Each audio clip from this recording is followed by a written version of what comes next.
The rain had been falling for hours, a steady, heavy downpour that drowned out every other sound in the woods.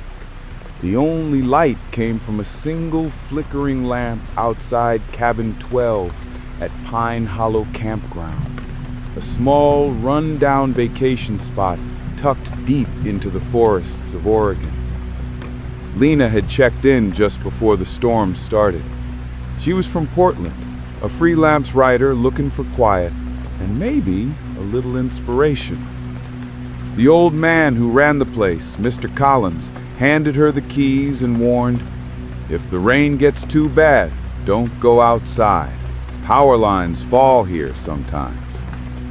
She nodded, thanked him, and drove up the narrow dirt road until she saw the faded Cabin 12 sign nailed crookedly to a tree.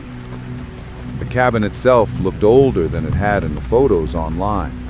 Its porch sagged and moss crept up the wooden steps like green veins. Inside, the air smelled faintly of damp earth and pine. She unpacked her laptop and set it on the small wooden desk beside the window. Outside, the forest swayed in the wind like a dark sea. By 10 p.m., the storm had turned violent. Thunder rolled through the valley. Lightning flashed so bright that for a split second, Lena saw the shape of the trees, tall, skeletal, and shivering. She was writing when she heard it. Knock, knock, knock. 3 soft knocks. At first, she thought it was the wind or a branch, but then it came again, slower, more deliberate. Knock, knock, knock. She froze, staring at the front door. Her phone had no service. Mr. Collins had said she was the only guest that weekend. Lena called out, "Hello? Who's there?" No answer. The rain pounded harder. She grabbed the flashlight from the table and walked slowly toward the door. The wood creaked beneath her feet. She peered through the small glass window. Nothing but darkness. Then another knock came, this time from the back door. Her breath caught in her throat. The cabin had 2 doors, one in front, one that opened toward the woods behind the cabin. She turned slowly. The sound came again. Knock, knock, knock, as if someone were testing the wood. Her flashlight beam trembled across the cabin walls. She whispered to herself, "It's just the storm.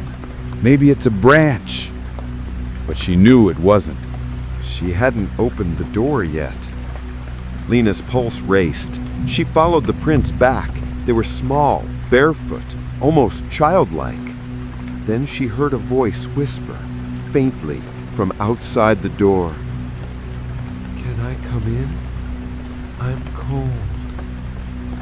It sounded like a child, maybe a little girl, but the voice had a strange echo to it, like it wasn't coming from just outside, but from all around. Lena backed away slowly. "Who are you?" she shouted. No reply. The rain seemed to grow louder, almost deafening. She could feel the air pressure shift, the same way it does before lightning strikes. Suddenly, the lamp flickered and went out. Darkness. She tried her phone flashlight. It worked. The weak white beam cut through the blackness just enough for her to see the footprints again. But now, there were more of them. They led from the door, all the way across the cabin to where she was standing. She stumbled back, heart pounding, dropping her phone. The light spun around the room, and for a second, she saw a shape crouched in the corner. A small figure, a little girl with soaking wet hair clinging to her pale face. Her eyes were black, her mouth slightly open. "Can I come in?" the girl whispered again, but her lips didn't move. Lena screamed and ran for the door, fumbling with the lock. She threw it open and bolted outside into the rain. The storm hit her like a wall of ice. She didn't stop running until she saw the faint lights of the campground office. When she burst inside, Mr. Collins jumped from his chair. "What happened?" he asked. She forced herself toward the back door. As she got closer, she noticed something strange. Wet footprints on the wooden floor, leading from the back door halfway into the room, then stopping abruptly. "There's someone, a girl, in my cabin," she gasped. His face went pale. "Cabin 12? She nodded. He swallowed hard.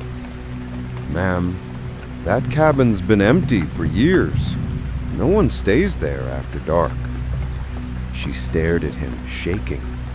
"What do you mean?" He sighed heavily, eyes drifting toward the rain. "There was a family, years ago. Their car slid off the road in a storm like this. Only the daughter's body was never found. People say she still knocks, asking to come in." She stared at him, her mind spinning. "But I saw her. She was inside." Mr. Collins looked at her sadly. "Then you didn't let her in, did you?" She didn't answer. The rain thundered on the roof as she turned toward the window, and for just a second, through the sheets of water, she saw a small, pale figure standing by cabin 12, watching, still waiting for someone to open the door.